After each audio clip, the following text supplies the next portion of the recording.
Hello tout le monde, on se retrouve aujourd'hui pour le Shop My Stash de la semaine. Alors si vous me suivez sur Instagram, vous savez que ma mère était là pour passer une semaine avec moi. Donc je n'ai pas pu filmer le Shop My Stash de la semaine dernière. Et puis de toute façon, je ne me suis pas beaucoup maquillée. Je dois dire que je me suis maquillée 2 fois. C'est tout, en tout, je crois. Bref.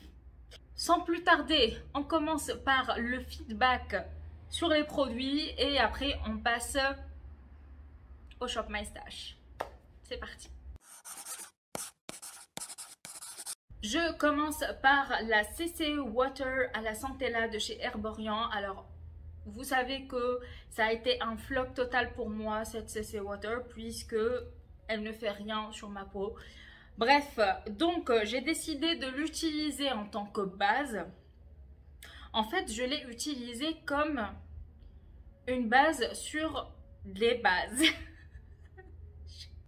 Je sais pas si vous me comprenez, mais en gros, je mettais mes bases. Ensuite, je mettais cette CC Water et à la fin, mon fond de teint. Vous savez ce que je pense. Le fond de teint de la semaine, c'est celui de chez Colourpop, c'est le No Filter Foundation et je dois dire que je l'aime bien. C'est celui que je porte aujourd'hui, c'est celui que j'ai porté toute la semaine de toute façon et je trouve qu'il a un effet naturel, il est très léger sur la peau, je ne le sens pas même si je mets aussi la poudre et la CC Water avec etc. Franchement, je n'ai pas l'impression de porter quelque chose sur ma peau. Au niveau de la brillance, comme j'utilise la poudre de chez Huda Beauty, ça a plus ou moins contrôlé mon excès de sébum. Et puis, j'ai la peau normale à mixte en ce moment. Donc, disons que je n'ai pas beaucoup de brillance. En parlant de la poudre de Huda, j'adore cette poutre, oui. J'adore cette poudre, je trouve qu'elle matifie bien ma peau, elle contrôle bien mon excès de sébum pendant toute la journée et voilà, en plus moi l'odeur ne me dérange pas du tout, il y a un parfum qui est assez costaud quand même. Si vous êtes un peu sensible au parfum, vous n'allez pas supporter cette poudre. Si comme moi vous vous en fichez, eh bien testez-la. L'anti-cerne de chez NARS, c'est le Radiant Creamy Concealer. Bah écoutez, il n'est pas mal, mais c'est pas l'anti-cerne à avoir dans sa collection. Alors, avec beaucoup de recul, en testant plusieurs anti-cernes, je trouve qu'il est pas mal, mais c'est pas l'anti-cerne du siècle. Il a eu son moment de gloire. Tout le monde parlait de l'anti-cerne de chez NARS et tout. Il camoufle bien les cernes. Moi, je mets 2 points. Alors, un point ici, au niveau du creux. Et là, et ensuite, j'estompe avec un pinceau. Généralement, avec un pinceau et un peu souvent avec l'éponge. Il ne coulisse pas beaucoup. Voilà, c'est tout ce que j'ai à dire à propos de cet anti-cerne. J'ai ressorti le duo, le Contouring Blush and Bronzing Powder de chez ELF. C'est un duo que j'adore. Je l'ai emmené avec moi en vacances, pas en été, mais je pense que c'était l'an dernier. J'ai oublié. L'an dernier, je l'ai emmené avec moi en vacances en Tunisie. Je l'ai pas mal utilisé. J'aime bien le bronzer, il est juste parfait. Il s'estompe bien, il n'est pas poudreux. Bref, la teinte est parfaite aussi. Elle n'est pas hyper chaude, vous voyez là. Elle n'est pas hyper chaude ni froide, donc elle est juste parfaite. Le blush, la teinte, je l'adore. Il est super pigmenté également. Alors, des fois, en fait, le problème ne vient pas du produit, mais des outils. Donc, il faut bien avoir de bons outils, de bons pinceaux pour utiliser les produits qu'on a. Moi, généralement, je n'investis pas énormément dans les pinceaux. Je dois dire, la plupart de mes pinceaux viennent de chez Beauty Bay parce qu'ils ont des kits très intéressants. Il y a aussi les pinceaux de chez Sananas avec Sephora et les pinceaux de sa propre marque Ultra Beauty. Et quoi d'autre? Et quelques pinceaux de chez Primark. Pour le highlighter, j'ai ressorti le Pink Diamond Highlighter Powder de chez Primark qui se présente comme ceci. Vous avez un diamant qui est mignon, hein? Alors, ce highlighter, il est assez visible quand même. On le voit de loin. Il y a des paillettes dedans. Si vous n'aimez pas les paillettes, vous allez détester ce produit. Il coûte 3,50 € et franchement, pour le prix, je trouve qu'il est pas mal du tout. On passe aux yeux maintenant et j'ai un flop. Oui, j'ai un flop que je porte au niveau des yeux. Je ne vais pas parler de ça maintenant. Je vais commencer par les palettes d'abord. Alors, j'ai utilisé la Latte 2 de chez Dominique Cosmetics et la Utopia de chez Beauty Bay. Je commence déjà par la Latte 2. C'est une palette qui est principalement neutre avec 2-3 touches de couleur que moi j'apprécie. J'ai utilisé toutes les teintes.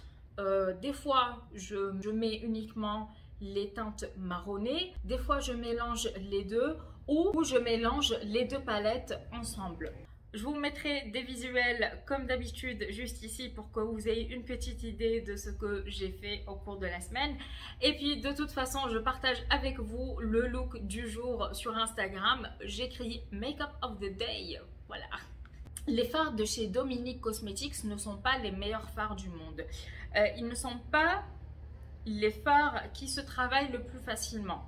Surtout cette teinte puisqu'elle est très foncée. Ce que je reproche à cette palette, c'est qu'il n'y ait pas de teinte intermédiaire. Puisque quand on regarde là, on a ces deux teintes marronnées et il n'y a pas beaucoup de différence entre l'intensité de celle-ci et de l'autre. C'est ce qui me rebute un petit peu en fait. Je suis obligée à chaque fois de mélanger celle-ci avec le beige ou le blanc.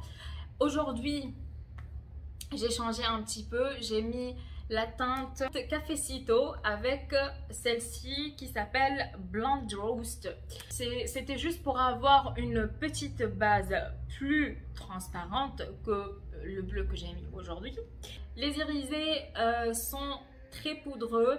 Des fois, vous avez que des paillettes qui se déposent sur le coin de votre œil. Je les utilise sur ma paupière, ça va, j'ai de l'intensité, il y a de l'impact et tout.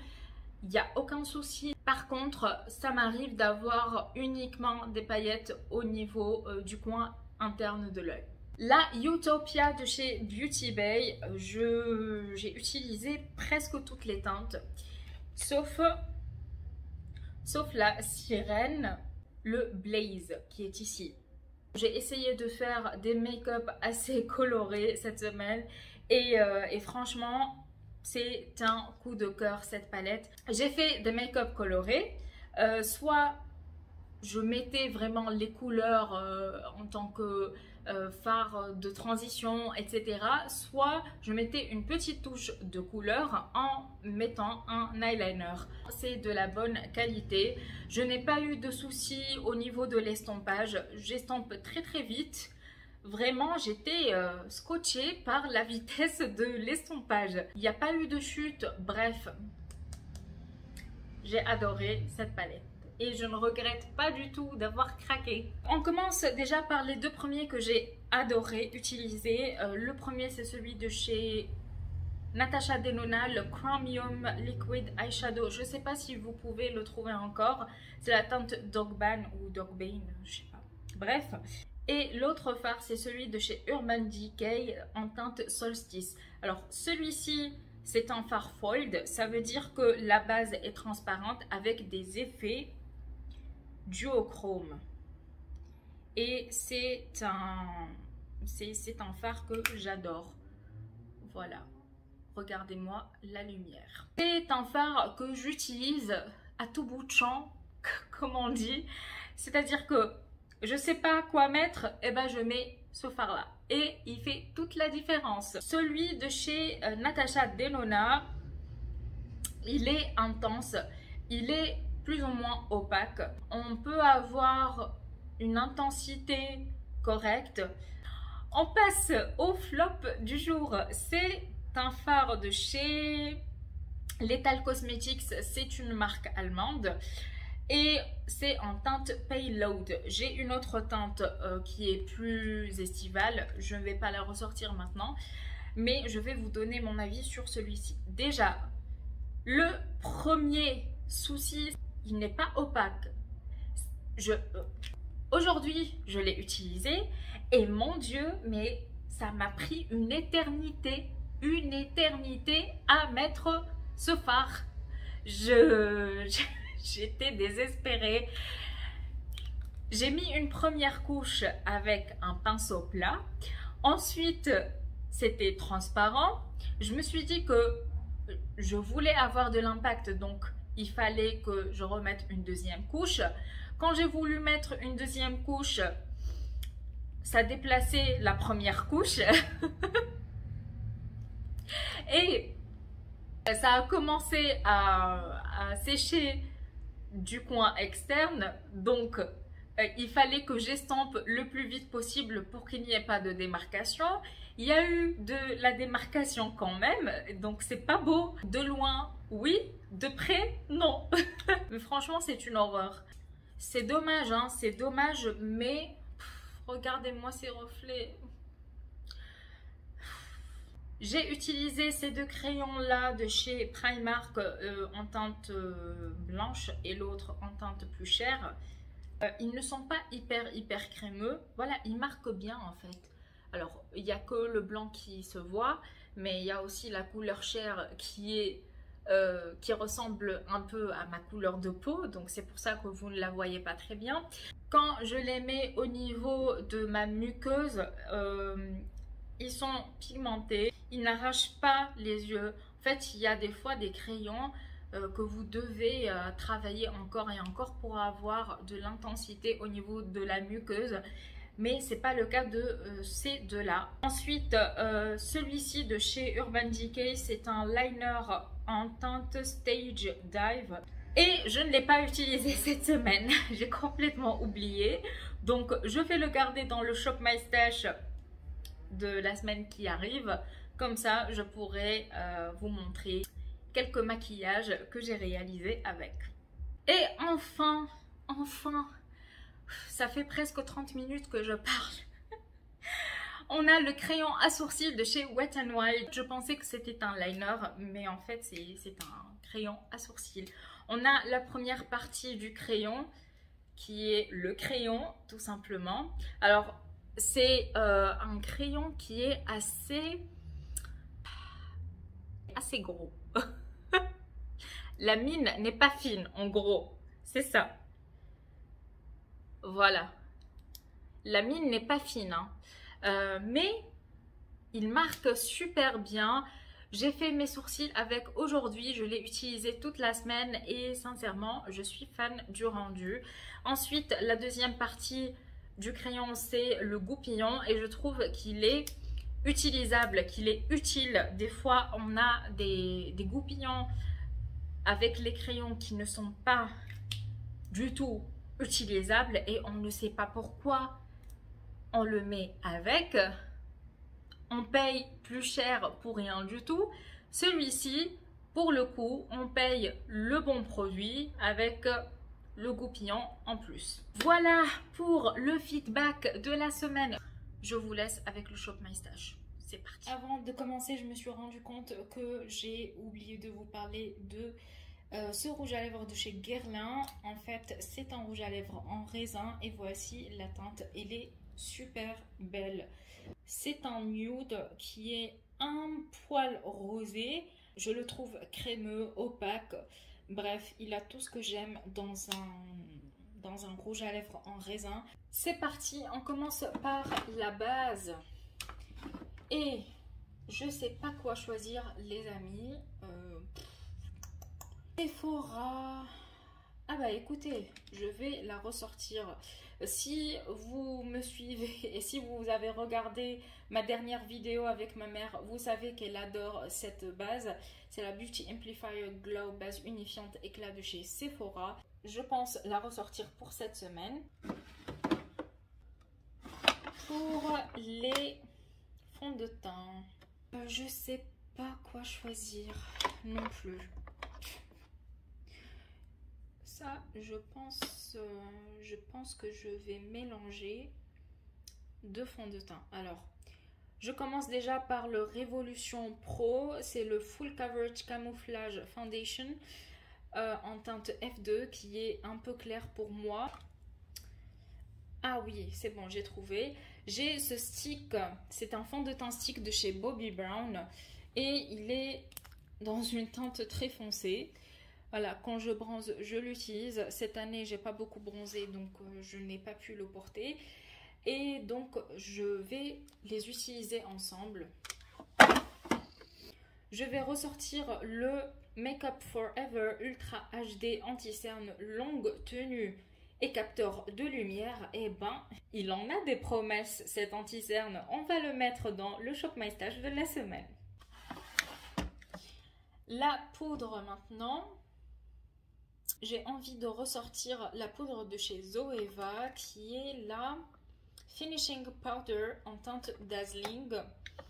Ça fait longtemps que je ne l'ai pas ressortie, donc c'est l'occasion de la retester et de voir ce que ça donne avec les deux autres fonds de teint. Pour le bronzer, j'hésite en fait entre ressortir le bronzer de chez Tarte. Hop, c'est ce bronzer là, le Hotel Iris Amazonian Clay Matte Waterproof Bronzer. Voilà la teinte. Il est assez foncé quand même. La teinte est foncée. Voilà. Je sais pas. Je pense que je vais partir sur le Marc Jacobs plutôt. Le fameux Marc Jacobs en teinte Tintastique, c'est le Omega Bronze. On passe au blush et je pense que je vais prendre celui de chez Cover FX. Ça, c'est le blush en teinte Mojave Mauve. Vous avez la partie mat et la partie irisée. Moi, généralement, soit j'utilise l'un des deux, soit je les mélange. Pour le highlighter, on va passer à l'autre tiroir. Hop. Et je prends celui de chez By Terry. En fait, c'est le Twinkle Glow, c'est ces highlighters en teinte Candlelight Glow. Voilà la teinte.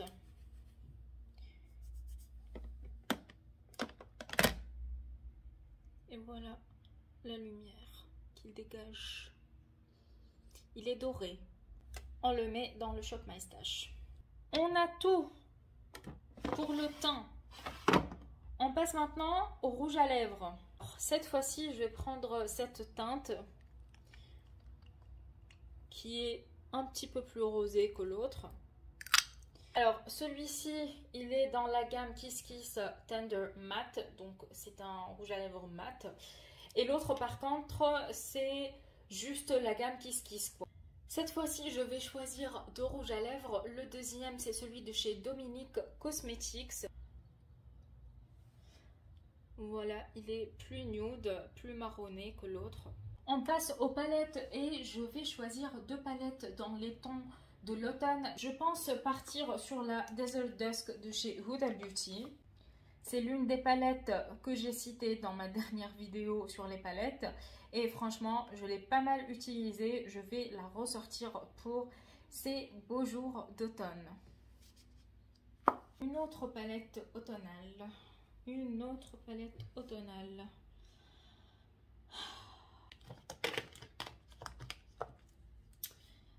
La Kaleidos Futurism One Sapphire Green. C'est une palette de kaki. Elle est tout le temps out of stock sur le site de Kaleidos. Regardez-moi cette beauté. En plus, j'aimerais bien vous préparer une vidéo ranking de mes palettes de chez Kaleidos. Et pour ça, il faut que je les teste toutes Et on commence par la Futurism One. Je vais ressortir une palette de teint que j'ai mis de côté pendant un long moment de chez Benefit, la Cheek Leaders Bronze Squad. Vous avez le Hoola classique, le Hoola caramel, le Gold... Non, pardon, c'est le Coralista, celui-ci le Gold Rush et le Highlighter Cookie.